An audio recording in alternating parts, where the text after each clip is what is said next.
തലക്കെട്ടുകളൊക്കെ കണ്ടു കഴിഞ്ഞു. നമ്മൾ ഈ ഒരു മനോഹരമായ വാർത്താ പ്രഭാതം തുടങ്ങുമ്പോൾ കഴിഞ്ഞ 1-2 ദിവസമായി നമ്മളെയൊക്കെ ടെൻഷൻ അടുപ്പിച്ച 2 കുട്ടികളുണ്ടായിരുന്നു. മലപ്പുറം താനൂരിൽ നിന്ന് കാണാതെ പോയ 2 കുട്ടികൾ. അപ്പോൾ ഇന്ന് പുലർച്ചെ വെളുപ്പിന് കുട്ടികളെ കണ്ടെത്തിയതായിട്ടുള്ള വാർത്തകൾ വന്നു.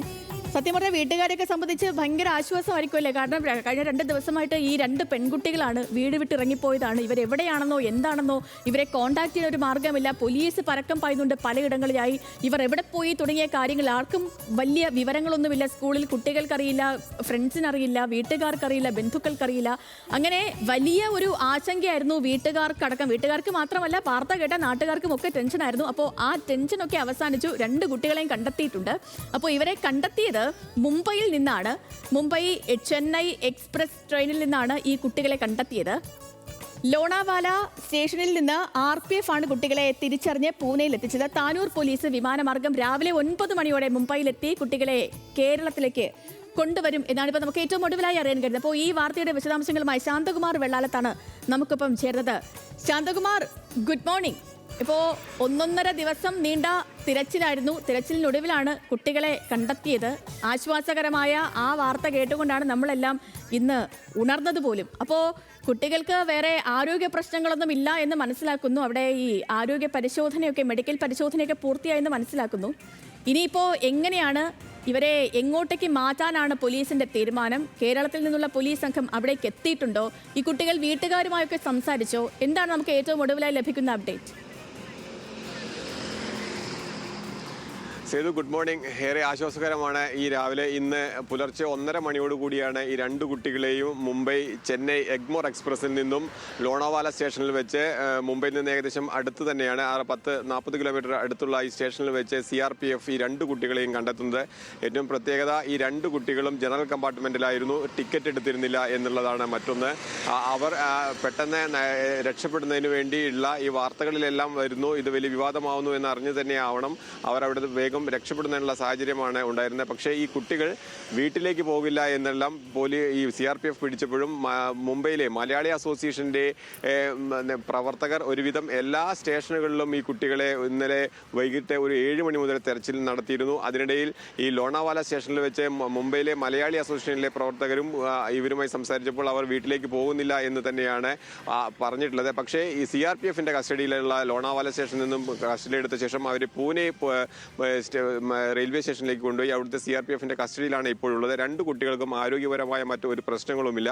ഈ കുട്ടികൾ ഇന്നലെ തന്നെ വീട്ടുകാരുമായി സംസാരിക്കുന്ന സാഹചര്യമുണ്ടായി. മൊബൈൽ ഫോണിൽ വാട്സപ്പ് കോളിൽ സംസാരിക്കുന്ന സാഹചര്യമുണ്ടായിട്ടുണ്ട്. പോലീസുമായി അവർ സംസാരിച്ചു.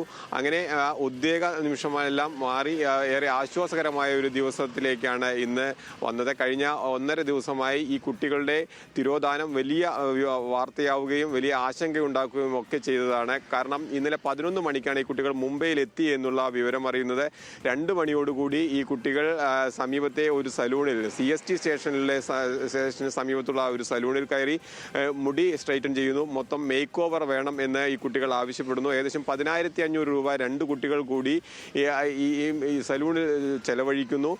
ഇവരുടെ കയ്യിൽ മൊബൈൽ ഫോൺ ഉണ്ടായിരുന്നില്ല എന്ന് സലൂൺ ഉടമ ഒരു മലയാളിയാണ് അവർ പറയുന്നു. അവരുടെ മൊബൈൽ ഫോണിൽ നിന്നാണ് ഒരു നമ്പറിലേക്ക് വിളിച്ചത്. ആ നമ്പർ മിസ് കോളായി പോവുകയും തിരിച്ച് ആ നമ്പറിൽ നിന്ന് ഇവരെ തിരിച്ച് വിളിക്കുന്ന ഒരു സാഹചര്യം ഉണ്ടായി. അപ്പോഴാണ് അത് മഞ്ചേരിയിലുള്ള ഒരു യുവാവാണെന്ന് അറിയുന്നത്. ഈ യുവാവുമായിട്ടാണ് ഇവരുടെ ഈ മുംബൈ യാത്രയിൽ ട്രെയിനിൽ ഒപ്പമുണ്ടായിരുന്നു.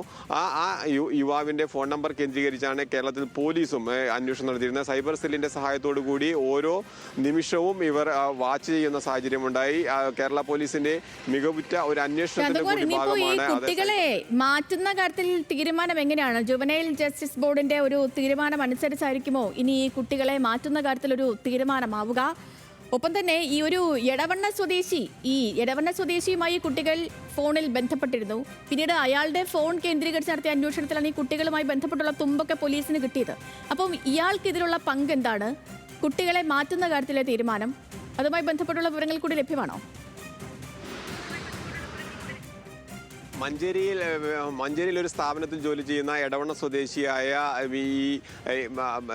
ഒരു യുവാവാണ്. ഈ യുവാവിന് ഇൻസ്റ്റാഗ്രാം വഴിയുള്ള ഒരു പരിചയം മാത്രമാണ് ഈ ഷഹദയുമായിട്ടുള്ളത്. ഈ ഷഹദ +2 വിദ്യാർത്ഥിയാണ്. ഈ ഇൻസ്റ്റാഗ്രാം വഴിയുള്ള പരിചയത്തിൽ മാത്രമാണ് തൻ്റെ വീട്ടിൽ ചില പ്രശ്നങ്ങളുണ്ട്, തനിക്ക് വീട്ടിൽ നിൽക്കാൻ പറ്റില്ല, അതുകൊണ്ട് വീട് വിട്ടു പോവുകയാണ് എന്ന് ഈ യുവാവിനോട് പറയുകയായിരുന്നു.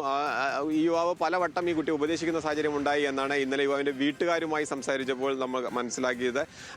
ഈ നിരന്തരം കഴിഞ്ഞ 4 ദിവസത്തിലധികമായി ഈ കുട്ടി നിരന്തരം ഈ യുവാവിൻ്റെ ഫോണിലേക്ക് ഫോൺ ചെയ്തുകൊണ്ടേയിരുന്നിരുന്നു.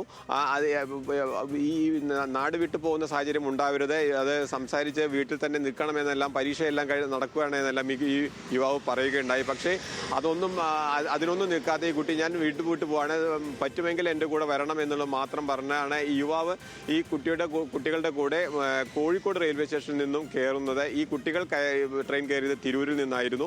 ഈ യുവാവ് കയറിയത് ശരി ശാന്തകുമാർ, താനൂർ പോലീസ് പൂനെയിലെത്തിയത് മനസ്സിലാക്കുന്നു. അപ്പോൾ ഇനി പോലീസിനെ കുട്ടികളെ കൈമാറും. അതിനുശേഷം ഈ പെൺകുട്ടികൾ പറയുന്നത് ആയിരിക്കും, ഇനി എന്തിനു വേണ്ടി പോയി, എന്തായിരുന്നു അവരുടെ എന്നുള്ള കാര്യങ്ങളൊക്കെ മനസ്സിലാക്കുക.